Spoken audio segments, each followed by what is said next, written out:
Hello everyone, welcome to our digital library. इसके previous class में हमने गायनी और ऑब्स का एक बहुत ही इंपॉर्टेंट टॉपिक कवर किए थे, वो है नॉर्मल लेबर और फिजियोलॉजी ऑफ लेबर। उसमें हमने बहुत डिटेलिंग और बहुत अच्छे तरीके से जाना कि लेबर क्या होता है और कैसे ऑनसेट ऑफ लेबर जो है वो स्टार्ट होता है। नेक्स्ट टॉपिक इसके आगे का जो है वो है स्टेजेस ऑफ लेबर। लेबर को 4 स्टेजेस में डिवाइड किया गया है, जिसको हम इस वीडियो में समझने वाले हैं। इसके पहले आप चैनल को सब्सक्राइब करें, बेल आइकन को प्रेस करें ताकि रिसेंट वीडियोस की नोटिफिकेशन आपको टाइम पर मिल जाए। ट्रू लेबर को हमने या नॉर्मल लेबर को हमने लास्ट वीडियो में समझा था। अब हम समझते हैं कि फॉल्स लेबर पेन क्या होते हैं। ये वर्ड आपने बहुत बार सुना होगा, फॉल्स लेबर पेन था, फॉल्स लेबर पेन था। What is false labour pain? तो इसके फीचर्स होते हैं dull in nature and usually confined to the lower abdomen and groin. यानी जो फॉल्स लेबर पेन होगा वो डल नेचर का होगा, थोड़ा हल्का पेन होता है और जनरली ये लोअर एब्डोमेन या ग्रोइन रीजन पर होता है। Continuous and unrelated with hardening of the uterus. Continuous pain होता है। नॉर्मल लेबर की या फिर ट्रू लेबर की एक पहचान होती है कि पेन जो होगा वो इंटरमीडिएट पेन होगा, यानी कुछ समय के लिए पेन आया देन रुक गया। इसको हम कांस्टेंट ब्रॉक्सटन हिक्स कॉन्ट्रैक्शन भी बोलते हैं। तो थोड़े समय के लिए पेन आएगा देन रुक जाएगा, फिर थोड़े समय के लिए आएगा देन रुक जाएगा। ये ट्रू लेबर पेन के फीचर होते हैं, बट फॉल्स लेबर पेन में पेन जो होता है वो कंटिन्यूअस होता है without any effect on dilation of cervix. जब आप ट्रू लेबर पेन देखेंगे तो वहां पर पेन के साथ साथ सर्विक्स का डायलेशन भी देखा जाता है, बट फॉल्स लेबर पेन में ओनली पेन प्रेजेंट होता है without any dilation of cervix. Usually relieved by medication, यानी यदि आप पेन किलर देते हैं या किसी भी प्रकार का मेडिकेशन देते हैं तो फॉल्स लेबर पेन सबसाइड हो जाएगा, बट ट्रू लेबर पेन में ऐसा कुछ भी नहीं होता। तो ये डिफरेंस आपको लिखने को आते हैं। यदि आप ओवरऑल 5 पॉइंट भी अच्छे से डिफाइन करते हैं तो दैट इज सफिशिएंट।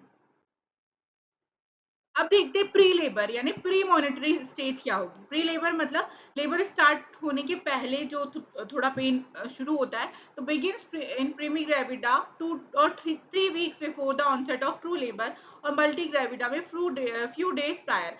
प्रीमी ग्रेविडा मतलब ऐसी लेडी जिसने एक भी बार बर्थ नहीं दिया है, उसकी पहली डिलीवरी है, उसमें ये प्री लेबर साइंस जो है वो आपको 2 से 3 हफ्ते पहले से दिखने शुरू हो जाएंगे। और मल्टी ग्रेविडा यानी जिसका सेकंड चाइल्ड बर्थ है, थर्ड चाइल्ड बर्थ है, उसमें ट्रू लेबर के थोड़े दिन पहले ही आपको स्टार्ट हो जाते हैं। मैंने आपको पिछली वीडियो में ये भी कैलकुलेट करना सिखाई थी कि हम एक्सपेक्टेड डेट ऑफ डिलीवरी कैसे कैलकुलेट करेंगे, तो उसके लिए आप प्रीवियस वीडियो प्रेफर करें। Then features of pre labour, यानी हम देखेंगे कि प्री लेबर में क्या क्या आपको साइन एंड सिम्टम्स देखने को मिलते हैं। तो lightening, cervical changes and appearance of false pain. तो व्हाट इज लाइटनिंग? लाइटनिंग मतलब कि जब बेबी एकदम अपने फुल स्टेज में होता है तो मदर को डायफ्राम में एक प्रेशर जैसा फील होता है कि यहाँ पर कुछ प्रेशर है। जब वो प्रेशर हट जाए, यानी बच्चे का जो हेड है वो पेल्विस वाले रीजन से नीचे आ जाए, तो उसको यहाँ पे प्रेशर जो है वो रिलीफ मिलता है। इसको हम बोलते हैं लाइटनिंग। देन सर्वाइकल चेंजेस, तो ऑलरेडी आपने देखे कि सर्विक्स जो है वो डायलेट होगी और फॉल्स पेन की जो जो सिम्टम्स है वो आपको प्री लेबर स्टेज में दिखने लगेंगे, यानी प्री लेबर स्टेज में ही आपको फॉल्स पेन यहाँ पर जो है वो देखने को मिलता है। नेक्स्ट हम देखते हैं ट्रू लेबर पेन के क्या क्या फीचर्स होते हैं। तो मैंने अभी आपको बताया कि पेनफुल यूट्राइन कॉन्ट्रैक्शन होंगे एट रेगुलर इंटरवल, यानी फॉल्स पेन में डल पेन था, लेकिन ट्रू लेबर पेन में बहुत ज्यादा सीवियर पेन होता है विद यूट्राइन कॉन्ट्रैक्शंस और एक रेगुलर इंटरवल में जो है ये प्रेजेंट होता है। Next, contraction with increasing intensity and duration. धीरे धीरे कॉन्ट्रैक्शन जो है वो बढ़ता जाएगा, उसकी इंटेंसिटी पेन की बढ़ती जाएगी। शो जो है अभी हम आगे समझेंगे। ब्लड स्टेन्ड म्यूकस, यानी जो म्यूकस पास होगा लेडी को उसमें ब्लड आने लगता है, that is known as show. Then progressive effacement and dilation of cervix. Effacement मिलेगी और डायलेशन ऑफ सर्विक्स, यानी धीरे धीरे सर्विक्स का साइज जो है वो बढ़ता जाता है। And formation of bag of water, जो कि हम आगे की स्लाइड्स में देखेंगे। सर्वाइकल डायलेशन क्या होता है? Dilation of cervix is the process of enlargement of os uteri from a tightly closed aperture to an opening large enough to permit the passage of the fetal head. Dilation is measured in centimeters and full dilation at term equates to about 10 centimeter. Dilation of cervix क्या होता है? जो uterus का external ऑस होता है उसके enlargement को ही हम डायलेशन ऑफ सर्विक्स बोलते हैं। एक बहुत ही टाइटली क्लोज अपर्चर होता है जो इतना एनलार्ज हो जाए कि वहां से एक फिटल का हेड नॉर्मली पास आउट हो जाए, उसको हम डायलेशन ऑफ सर्विक्स बोलते हैं। देन यहाँ से क्वेश्चन आता है कि कितनी सेंटीमीटर में आप बोलेंगे कि फुल डायलेशन हो चुका है। तो यहाँ से क्वेश्चन बनता है 10 सेंटीमीटर। फुल डायलेशन की जो वैल्यू है वो होती है 10 सेंटीमीटर। आप देख सकते हैं धीरे धीरे जो है वो डायलेशन स्टार्ट होता है। तो size 6 centimetre, 7 centimetre, 8 centimetre, 9 centimetre and full dilation up to 10 centimetre.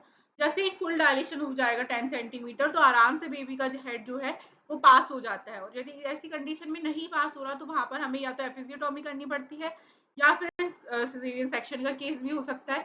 ये हम नेक्स्ट वीडियोस में देखेंगे। What is show? As a result of the dilation of cervix, the operculum which formed the cervical plug during pregnancy is lost. The woman may see a blood-stained mucoid discharge a few hours before or within a few hours after labor start. यानी baby तो uterus में है तो वहां पर उस एक cervical plug जो होता है वो जो सर्विक्स होगा उसकी ओपनिंग को क्लोज करके रखेगा। जैसे ही एनलार्जमेंट होता है, सर्वाइकल डायलेशन होता है, ये सर्वाइकल प्लग जो होता है वो वहां से हट जाता है। इसकी वजह से जो भी ब्लड म्यूकस पास होगा उसमें ब्लड भी के स्टेन आपको देखने को मिलेंगे लेबर स्टार्ट होने के थोड़े घंटे पहले या फिर लेबर स्टार्ट होने के थोड़े घंटे बाद। तो ये जब हमें ब्लड स्टेन म्यूकस दिखने लगे तो हमें समझ जाना है कि ये ट्रू लेबर का साइन है। The blood comes from the ruptured capillaries in the parietal decidua where the chorion has become detached from the dilating cervix। यानी ब्लड कहाँ से आता है? तो रप्चर्ड कैपिलरीज जो कि पैराइटल डेसिडुआ से रप्चर हो चुकी हैं वहां से ये ब्लड जो है आता है। नेक्स्ट फीचर है formation of four water. As the lower uterine segment form and stretches, the chorion becomes detached from it and the increased intrauterine pressure causes its loosened part of the sac of fluid to pulse downward into the internal os to the depth of 6 to 12 mm। यहाँ पर true labour pen में formation of back of water होता है। यानी आप इसको ऐसे imagine कर सकते हैं कि एक बलून है जो कि पूरी तरीके से पानी से भरा हुआ है। जब हम उसके ऊपर वाले पार्ट में एक प्रेशर क्रिएट करेंगे तो नीचे वाले पार्ट में फ्लूइड ज्यादा हो जाएगा और वहां पे बल्जिंग क्रिएट होगी। इसी तरीके से बेबी जो होता है वो पूरी तरीके से फ्लूइड से सराउंडेड रहता है। जब ऊपर का प्रेशर कम होगा तो नीचे का इंट्रायूट्राइन प्रेशर जो है वो बढ़ता है और यहाँ पर एक बल्जिंग का फॉर्मेशन होता है। तो इस formation of bag of water यानी बैग ऑफ वाटर को दो पार्ट में डिवाइड किया जाता है। जो ऊपर वाला पार्ट होगा उसको हम हिंड वाटर बोलेंगे और जो नीचे वाला पार्ट होगा वो फोर वाटर कहलाता है। जैसे कि आप आगे की इमेज में देख सकते हैं ये कुछ इस तरीके से यहाँ पर फ्लूइड जो है उसके प्रेशर डाउनवर्ड जाने की वजह से दो पार्ट में जो बैग है वो डिवाइड होती है, hind water and four water.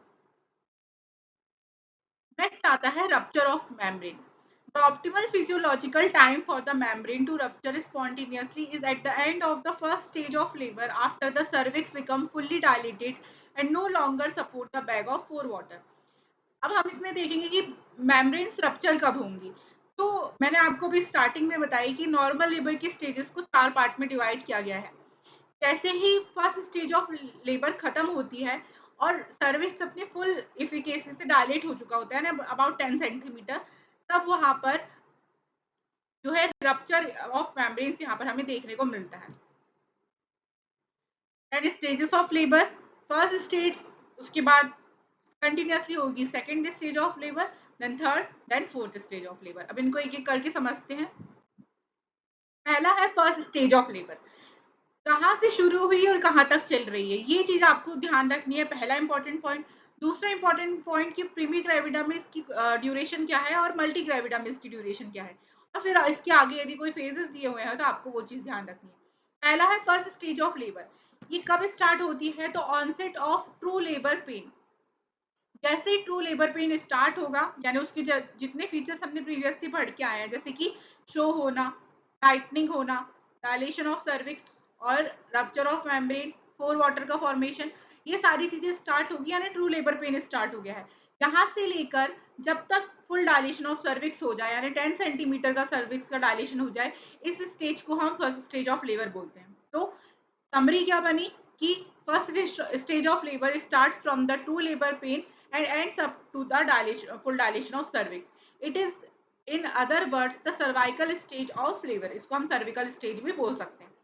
Its average duration is 12 hours in primigravida and 6 hours in multigravida. यानी ऑलमोस्ट प्रीमिग्रेविडा में 12 घंटे और मल्टीग्रेविडा में 6 घंटे तक ये स्टेज चलती है. There are two phases of first stage of labour. दो फेज में इसको डिवाइड किया गया है, latent phase and active phase. Phases of first stage of labor. The latent phase क्या होगा? Is the time between the onset of labor and 3 to 4 centimeter dilation and cervix becomes fully efficient. It usually lasts between 3 and 8 hours, being shortened in multiparous women. यानी latent phase क्या होगा? जब onset of labor start हुआ यानी true labor start हुआ, वहां से लेकर 3 से 4 सेंटीमीटर के डायलेशन तक की स्टेज को हम लेटेंट फेज बोलते हैं. ये जनरली 3 से 8 घंटे तक का होता है प्रीमी ग्रेविडा में, और मल्टीपैरस वुमेन में ये थोड़ा शॉर्ट भी हो सकता है. देन सेकंड फेज क्या होगा? तो एक एक्टिव स्टेज है जहां पर जैसे ही लेटेंट फेज खत्म हुआ यानी 3 से 4 सेंटीमीटर के डायलेशन से लेकर फुल डायलेशन यानी 10 सेंटीमीटर के डायलेशन तक की जो स्टेज होती है, जो फेज होता है, उसको हम सेकंड फेज बोलते हैं. ये जनरली प्रीमी ग्रेविडा में 2 से 6 घंटे तक और मल्टीपैरस वुमेन में थोड़ा शॉर्ट भी हो सकता है. यानी ओवरऑल जो 12 घंटे का फेज था, फर्स्ट स्टेज थी, उसको दो पार्ट में डिवाइड कर दिया गया, सेकंड लेटेंट फेज और second phase. During active phase क्या होता है? Cervical dilation during the active phase usually occur at 1 centimetre per hour और मोर इन अ नॉर्मल लेबर. यानी एक्टिव फेज जो होगा 1 घंटे में समझिए आपकी 1 सेंटीमीटर का ही डायलेशन देखने को मिलता है यदि एक नॉर्मल लेबर है तो. देन आता है सेकेंड स्टेज ऑफ लेबर. तो ये कहाँ से स्टार्ट होगी? From the full dilation of cervix. First stage जो थी वो फुल डायलेशन ऑफ सर्विक्स पे एंड हुई थी, तो वहीं सेकेंड स्टेज स्टार्ट होती है and ends with expulsion of foetus from the birth canal. ये फुल डायलेशन ऑफ सर्विक्स से लेकर बच्चा जो है वो पूरी तरीके से बर्थ कैनाल से बाहर आ जाए, यहाँ तक की स्टेज जो है सेकेंड स्टेज ऑफ लेबर कहलाती है. इसके भी अगेन दो फेजेस डिवाइड कर दिए गए, propulsive phase and expulsive phase. Propulsive phase में क्या होगा कि फुल डायलेशन हुआ और प्रेजेंटिंग पार्ट जो है वो पेल्विक फ्लोर में आ गया, यानी जो बच्चे का हेड वाला रीजन, यदि उसकी हेड वाला रीजन है वो पेल्विक फ्लोर में आ गया, तो उसका प्रेजेंटिंग पार्ट है वो हमें दिखने लगा, मतलब उसका प्रोपल्सिव फेज है. डायलेशन ऑफ सर्विक्स से लेकर प्रेजेंटिंग पार्ट के दिखने तक या डिसेंट होने तक का जो फेज होता है वो प्रोपल्सिव फेज कहलाता है. और एक्सपल्सिव फेज क्या होता है? तो मैटरनल बियरिंग डाउन एफर्ट, यानी मदर ने जो एक एफर्ट लगाया, पुश डाउन किया, उससे जो बेबी बाहर आया, वहां तक की जो फेज होती है उसको हम एक्सपल्सिव फेज बोलते हैं. अब इसकी ड्यूरेशन क्या होगी? तो प्रीमी ग्रेविडा में 2 घंटे और मल्टी ग्रेविडा में 1 घंटे तक ये स्टेज जो है वो चलती है. नेक्स्ट आता है third stage of labour. The third stage begins after the expulsion of foetus and ends with expulsion of placenta and membrane. It also involves the control of bleeding. यानी ये इंपॉर्टेंट स्टेज है जहां पर expulsion of foetus से start होती है और expulsion of placenta यानी प्लेसेंटा के बाहर निकलने तक ये स्टेज चलती है. तो हमने अभी तक देखे कि फर्स्ट स्टेज जो थी वो ट्रू लेबर पेन से स्टार्ट हुई और फुल डायलेशन ऑफ सर्विक्स तक चली. देन सेकेंड स्टेज जो थी वो फुल डायलेशन ऑफ सर्विक्स से लेके बेबी के एक्सपेल आउट होने तक चलती है. और थर्ड स्टेज जो है वो एक्सपल्शन ऑफ फीटस से लेके एक्सपल्शन ऑफ प्लेसेंटा तक चलती है, और यहीं पर हमें जो भी ब्लीडिंग है उसको कंट्रोल करना है, नहीं तो जो लेडी है वो पोस्टमार्टम हेमरेज के केस में भी पहुंच सकती है. A third stage lasting more than 30 minutes should be considered abnormal. यानी चाहे प्रीमी ग्रेविडा हो या मल्टी ग्रेविडा हो, यदि आधे घंटे से ज्यादा ये स्टेज चल रही है, उसको बहुत ज्यादा ब्लीडिंग हो रही है आधे घंटे से भी ज्यादा, तो ये फिर हम इसे एबनॉर्मल केस जो है वो कंसिडर करते हैं.